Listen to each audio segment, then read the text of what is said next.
አቶ አማሃ የተባለ አባት ላጋቾች 4 ሚሊዮን ብር ከፍሎ ቢለቀቅም በትግሉ ደጋፊዎች ዘንድ ቁጣን ፈጥሯል። አዲሱ የመንግስት ሰራተኞች የደሞዝ ስኬል ይፋ ሆኗል። ከትግራይ ኃይሎች በመነጠል በአፋር ክልል እየተደራጁ ያሉ ታጣቂዎች ትግራይ ላይ ለመፈጸም ያቀዱት ጥቃት በክልሉ ነዋሪዎች ጥረት መክሸፉ የትግራይ ጊዜያዊ አስተዳደር አስታወቀ።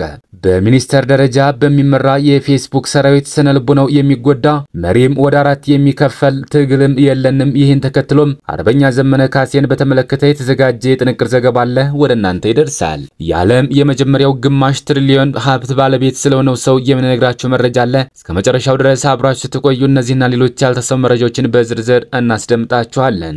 የሚዲያችን ተራሽነት እንዲበዛ ቪዲዮውን ላይክ፣ ቻናሉን ሰብስክራይብ እና ሼር እንዲሁም ኮሜንት መስጫ ሳጥን ድል ለአማራ ፋኖ የሚል አስተያየት እያስቀመጣችሁ አብራችሁን ሁኑ። እነሆ ወደ መረጃችን ገባን።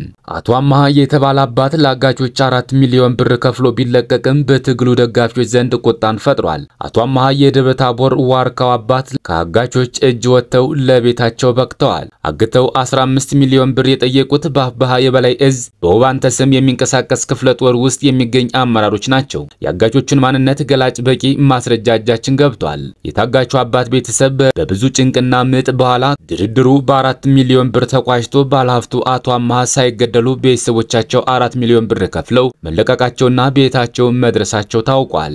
በትግሉ ደጋፊዎች ዘንድም ጎበዝ ወዴት እየሄድን ነው ያስባለው ይህ ድርጊት ነው። ቁጭ ብለን የሰቀልናቸው ቁመንም ለማውረድ ለማስታገስም ከማስቸገር አልፈው የህዝብ እንቅርት ላይ ሌላ ችግር ሆነዋል። ለሞዓ ሚዲያ የሚደርሰው ሰቆቃዊ በፋኖ ስም የሚፈጸም ወንጀልና የሽብር ድርጊት እጅግ በብዙ አስጠርጣሪና የሰርጎ ገቦች ሚና የጎላበት ሆኖ አይተነዋል። በሸዋ ይኩኖ አምላክ ክፍለ ጦር አንሻ ብርጌድ በደቡብ ጎንደር ምርኮኛው ጸዳሉ ይምራው ከነበረው የአፋድ ክፍለ ጦር ቀጥሎ በውባንተ ልጅ የሚመራው በስሙ የሚጠራው ክፍለ ጦር በጎጃም አፋብኃ አንደኛ ክፍለ ጦር በባህር ዳር መሸንቲና መራይ ዙሪያ የሚንቀሳቀሱ ፋኖች ከፍተኛ የህዝብ ቅሬታና ምሬት እየቀረበባቸው ነው። ለሞዓ ሚዲያ በማስረጃ በስም ዝርዝር የሚደርሱ መረጃዎች በከፍተኛ ሁኔታ ተከማችተው ይገኛሉ። የየቀጠናው ከፍተኛ አመራሮች አስቸኳይ የእርምት እርምጃ የማይስሉ ከሆነ በስም ዝርዝር እየጠራን ተሳታፊ አመራሮችን ጠቅሰን ገንዘብ አቀባባይ ባንኮችንም ጨምረን ከማስረጃ ጋር ይፋ እናደርጋለን። አዲሱ የመንግስት ሰራተኞች የደሞዝ ስኬል ይፋ ሆኗል። የፌዴራል ሲቪል ሰርቪስ ኮሚሽን ከመስከረም 2018 ዓ.ም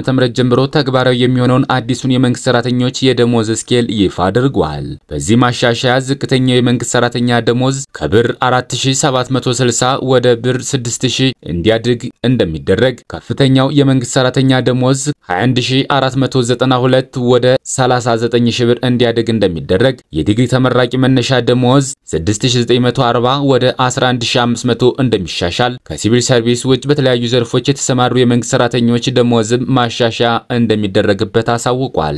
ይህ ደሞዝ ማስተካከያ ከ160 ቢሊዮን ብር በላይ ተጨማሪ በጀት እንደጠየቀ ገልጿል። ለደሞዝ የሚወጣው ጠቅላላ ዓመታዊ የመንግስት ወጪ 560 ቢሊዮን ብር እንደሚደርስም አመላክቷል። ከትግራይ ኃይሎች በመነጠል በአፋር ክልል እየተደራጁ ያሉ ታጣቂዎች ትግራይ ላይ ለመፈጸም ያቀዱት ጥቃት በክልሉ ነዋሪዎች ጥረት መክሸፉ የትግራይ ጊዜያዊ አስተዳደር አስታወቀ። በአፋር ያሉ የቀድሞ የትግራይ ኃይሎች አባላት ወደ ትግራይ እንዲመለሱም ጊዜያዊ አስተዳደሩ ጥሪ አቅርበዋል። ራሳቸው የትግራይ የሰላም ኃይል ብለው በሚጠሩ ታጣቂዎች መሪ ጀነራል ገብረ እግዚአብሔር በየነ በበኩላቸው ፖለቲካዊ ችግሮችን በድርድር ለመፍታት ቅድመ ሁኔታዎችን አስቀምጠዋል። የትግራይ ጊዜያዊ አስተዳደር ክስ በአፋር የሚገኙ ከትግራይ ኃይሎች የተነጠሉ ታጣቂዎች በትግራይ ላይ ጥቃት ለመፈጸም ሞክረዋልም ብሏል አስተዳደሩ። ይህ ጥቃት ግን በአካባቢው ነዋሪዎች ተቃውሞ ከሽፏል። ጊዜያዊ አስተዳደሩ እነዚህን ኃይሎች ወደ ትግራይ እንዲመለሱም ጥሪ አቅርበዋል። የትግራይ ሰላም ኃይል ምላሽ የመሪዎቹ አንድ የሆኑት ብርጋዴር ጀነራል ገብረ እግዚአብሔር በየነ ትግራይ በጦር አበጋዞች እየተመራች ነው ብለው የትግራይ ጊዜያዊ አስተዳደር እውቅና እንደማይሰጡ ተናግረዋል። በትናንትናው ዕለት ስለተፈጠረው ግጭት የአፋር ህዝብ በእርቅ ሳይፈታ ወደ አካባቢያቸው እንዳይገቡ በመከልከላቸው ነው ብለዋል። የሰላም ቅድመ ሁኔታዎች ጀነራል ገብረ እግዚአብሔር በየነ ሰላማዊ ድርድር ቢፈልጉም ትጥቅ አውርደው እንዲመጡ የሚለው ጥሪ እንደማይሆን ገልጸዋል። ቅድመ ሁኔታዎቹም ከኮር በላይ ያሉ የሰራዊት አመራሮች የወሰዱት አቋም እንዲታጠፍ፣ ጭቆና እንዲቆም፣ በህዝብ ተቀባይነት ያለው መንግስት እንዲኖር፣ ገለልተኛ ሰራዊት እንዲኖርና ገለልተኛ አደራዳሪ አካል እንዲኖርም ይገኙበታል። የፌዴራል መንግስቱ ተጠያቂነት ቀደም ሲል የትግራይ ጊዜያዊ አስተዳደር ፕሬዝዳንት ጀነራል ታደሰ ወረደ ከአፋር ክልል ማንኛውንም ጥቃት የሚመጣ ከሆነ የኢትዮጵያ ፌዴራል መንግስት ተጠያቂ እንደሚሆን ተናግረዋል። ጊዜያዊ አስተዳደሩ የፌዴራል መንግስትና የአፋር ክልል መንግስት የከፋ የጸጥታ ችግር እንዳይፈጠር ጥረት እንዲያደርጉም ጥሪ አቅርበዋል። በሚኒስተር ደረጃ በሚመራ የፌስቡክ ሰራዊት ስነልቦናው የሚጎዳ መሪም ወደ 4 የሚከፍል ትግልም የለንም ብለዋል። ይቺ ምድር አምላኳን ኢየሱስ ክርስቶስን የሰቀለች፣ ሶቅራጠስን መርዝግታ የገደለች፣ እነ ጆርዳን ብሩኖን በጧፍ ጠቅልላ አቃጥላ የገደለች፣ እና አርበኛ በላይ ዘለቀን በቀጭን ገመድ አንቃ የገደለች ምድር ናት። በመሆኗም ምክንያት ለሰው ልጆች የመከራ ምዕራፍ ሁሉ ሊታደጉት የመጡትን ደጎች አዋክባ አቃጥላ አሳዳ የጠፋችበትን ታሪክ ደግመን ደጋግመን ብንገነዘብም ይህ የዚች ምድር መጥፎ ታሪካዊ ዳራዋ ነው ብለን በመሪያችን አርበኛ ዘመነ ካሴ ላይ ተንኮልና ሴራ፣ ክፋትና መቀኝነት እየተመለከትን በዝምታ ለማለፍ የሚያስችል የአዲሱ ትውልድ ድንቅ አስተሳሰብ አይፈቅድም። አዲሱ ትውልድ የአጥናፈ አባተን እሳቤ ስለተማረበት ጠዋት የመታውን ክፋት ከሰዓት እንዲደግሞ አይፈቅድም። ምክንያቱ ደግሞ በእርሱ ላይ የሚደርሰው ሁሉ የአማራን ትግል ለማዳከም ወይም ለመጥለፍ ምንጩ ከዘዋሪ መሪ የዘላለም የአማራ ጠላቶች መሆኑን ቀድመን ስለምንረዳውም ጭምር ስለሆነ በዚህ ምድር ላይ ታላቅ ዓላማ ጽናትና ምኞት ካለ ፈተናዎች ብዙ ናቸው።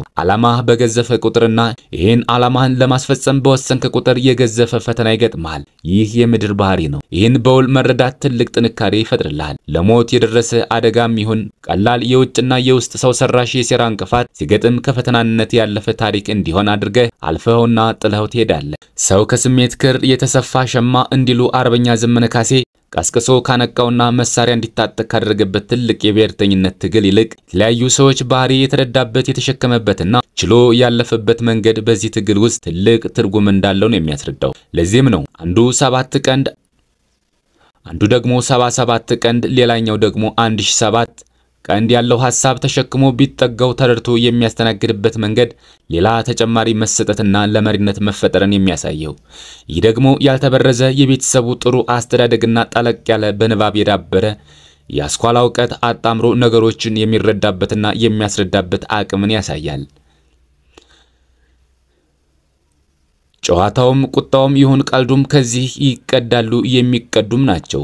አርበኛ ዘመነ ካሴ አሁን ለደረሰበት ፖለቲካዊ አረዳድ ምንጩ እውነትን እንቢ ብሎ የሙጥኝ የማያዙ ነው። ለዚህ ለክፋት በለጋ እድሜው የዳረገው ደግሞ እርሱም ሲናገር እንደሰማነው የደራሲ አቤ ጉበኛ አጠቃላይ ድርሰቶች ውስጡን አሸንፈው የእውነትና የፍትህ ዘበኛ አድርገውት እንደቀሩ እርግጥ ነው። አቤ ጉበኛነት ደግሞ ብዙ ማሸነፍ የማይችሉ ጠላት ይፈጠርበት ዘንድ የእውነት ተፈጥሯዊ ያስገድዱታል። ለኔ አርበኛ ዘመነ ካሴ የቪየትናምን እውነትን ለማግኘት የቪየትናምን ተራሮች በእግሩ ለረጅም ዓመታት እንደዞረው የነጻነት ታጋይ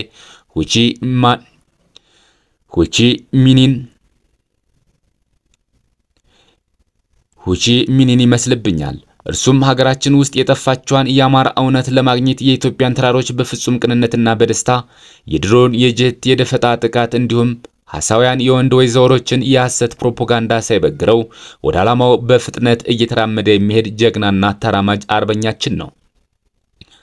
አርበኛ ዘመነ ካሴ በዳግም የጣሊያን ወረራ ወቅት አማራ የሌለባት ኢትዮጵያ አስረክባለሁ ብሎ በቴሌግራም መልእክት ወደ ሮም የላከውን ጣሊያን የማርሻል ባዶሊዮን ሐሳብ በዚህ በእኛ ዘመን ለማስፈጸም በአብይ አህመድ ተላላኪነትና በምርኮኛው ብርሃኑ ጁላ አስፈጻሚነት ወጥነው የጀመሩትን ጉዞ ያስቆመው ክስተት የሆነ መሪ ነው። ለዚህም ነው ደላላ ሌቃኖች አማራ የሚባል ብሔር የለም በሚሉበት ወቅት፣ የትግል ቀበኞች ፓርቲ በገንዘብ በሚሸጡበት ወቅት፣ ድቡልቡል ማህይሞች አማራ መሆን መጥበብ ነው በሚሉበት ወቅት እጅግ በጣም ደመቅ ብሎ የሚሰማ ድምጽ ከአርበኛ ዘመነ ካሴ አንደበት ወጥቶ ከአድማስ እያስተጋባ ከዚህ ያደረሰን ያንደበቱ መልእክትም አማራ ሲሏችሁ አትሸማቀቁ ይል ነበር። የንግግር የእይታ አድማሳችን ያሰፋልን ጸረ ግርዶሽ ነው። በልባችን ውስጥም የተቀመጠ ክቡር ቃል ሆኖ እየታገለን ይገኛል። አርበኛ ዘመነ ካሴ በትግሉ ተፈትኖ ሳይናወጽ ጸንቶ ያለፈ መሪ ነው።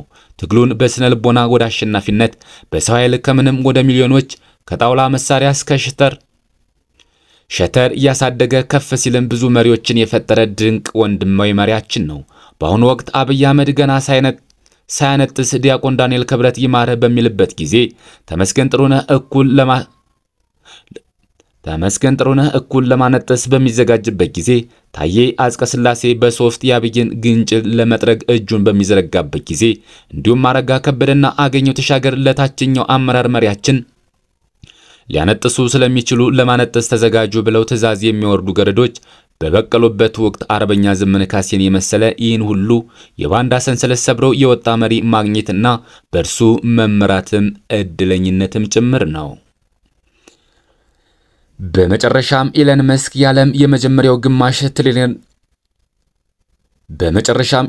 የዓለም የመጀመሪያው ግማሽ ትሪሊየን ሀብት ያለው ሰው ሆነ። የቴስላ ኩባንያ ባለቤት ኢለን መስክ በዚህ ዓመት የኤሌክትሪክ መኪና ኩባንያና ሌሎች ንግዶቻቸው ዋጋ በማደጉ ከ500 ቢሊዮን ዶላር በላይ የተጣራ ሀብት ያስመዘገቡ የመጀመሪያው ሰው ሆኗል። ረቡዕ ዕለት ከሰዓት በኋላ በኒውዮርክ ሰዓት አቆጣጠር ሀብቱ በአጭር ጊዜ 500.1 ቢሊዮን ዶላር መድረሱን የፎርበስ የቢሊዮነሮች መረጃ ተቋም ዘግቧል። ከቴስላ ጎን ለጎን የአርቲፊሻል ኢንተለጀንስ ጅምር ኤአይ እና የሮኬት ኩባንያ ስፔስ ኤክስን ጨምሮ የሌሎች ቬንቸሮቻቸው ግምገማዎች ከቅርብ ወራት ወዲህ ከፍ ማለታቸው ተዘግቧል። ይህ ምዕራፍ መስክ በዓለም አቀፍ የቴክኖሎጂ ዘርፍ ከተፎካካሪዎቹ ቀድመው የዓለማችን ባለጸጋ ሰው መሆኑን የበለጠ ያጠናክራል። እንደ ፎርብስ ቢሊዮነሮች መረጃ ጠቋሚ ከሆነ የኦራክል መስራች ላሪ ኤለንሰን 350.7 ቢሊዮን ዶላር ገደማ ሀብት በማፍራት የዓለማችን ሁለተኛ ሀብታም ሰው ናቸው። ኤሊሰን በኦራክል ውስጥ ያላቸው ድርሻ ከ40 በመቶ በላይ ከፍ ብሏል። የኤለን መስክ ግዙፍ ሀብት ከ12 በመቶ በላይ በሆነው የቴስላ ድርሻ ጋር በቅርበት የተሳሰረ ነው። በዚህ ዓመት አክሲዮኖቹ በከፍተኛ ሁኔታ ጨምረዋል። የቴስላ አክሲዮኖች ሮብ በኒውዮርክ ግብይት ላይ ከ3.3 በመቶ በላይ ከፍ ያለ ሲሆን በዚህ ዓመት ከ20 በመቶ በላይ ጨምሯል። ኢለን መስክ ከፖለቲካው ይልቅ ለቴስላ ትኩረት መስጠት መጀመሩን ተከትሎ ኢንቨስተሮች በድርጅቱ ያላቸው እምነት ከፍ በማለቱ ትርፋማነቱም ጨምሯል። የፕሬዝዳንት ዶናልድ ትራምፕ ወጪ ቆጣቢ ተቋም ዶጂ ውስጥ መስክ ይጫወት የነበረው ሚና ሲያስተቸው ቆይተዋል። ክቡራትና ክቡራን የቻናላችን ቤተሰቦች ለሰዓቱ ያዘጋጀናቸው መረጃዎች እነዚህን ይመስሉ ነበር። በሌላ የመረጃ ሰዓታችን እስክንገናኝ ድረስ የዩቲዩብ ቻናላችን ሰብስክራይብ፣ ሼር እንደዚሁም ላይክ እያደረጋችሁ ጠብቁን። ቸር ያገናኘን። መልካም ቆይታ